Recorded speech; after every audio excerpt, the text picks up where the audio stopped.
大家好，我是超子，今天用肉末、鸡蛋和山药给大家分享一道美食，有菜有肉有蛋还有汤，营养美味又健康，老人孩子都爱吃。做法非常简单，保证您吃一次就忘不了。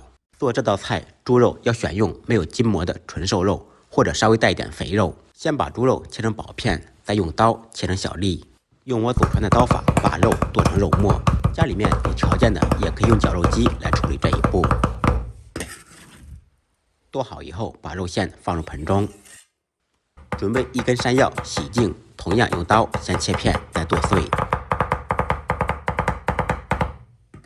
剁碎的山药和肉馅放在一起。接下来我们简单调下味，放入适量的盐，少许白胡椒粉，1小勺生抽，再加入一点葱姜水。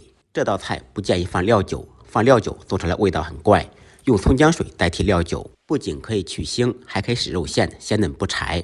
放入1小勺干淀粉，少许芝麻香油，顺着太阳的方向搅拌99101圈，把肉馅搅拌至上劲。处理好以后，根据家庭成员把肉馅分别放入几个碗中，用勺子把肉馅压实，使肉馅贴在碗壁上，捣鼓成一个温暖的小窝。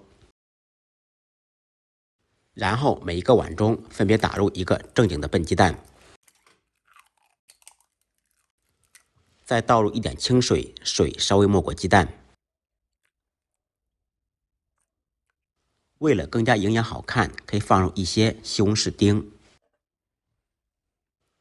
做好以后摆好队形，放入蒸锅中，盖上盖子，开大火，上气以后蒸10分钟左右。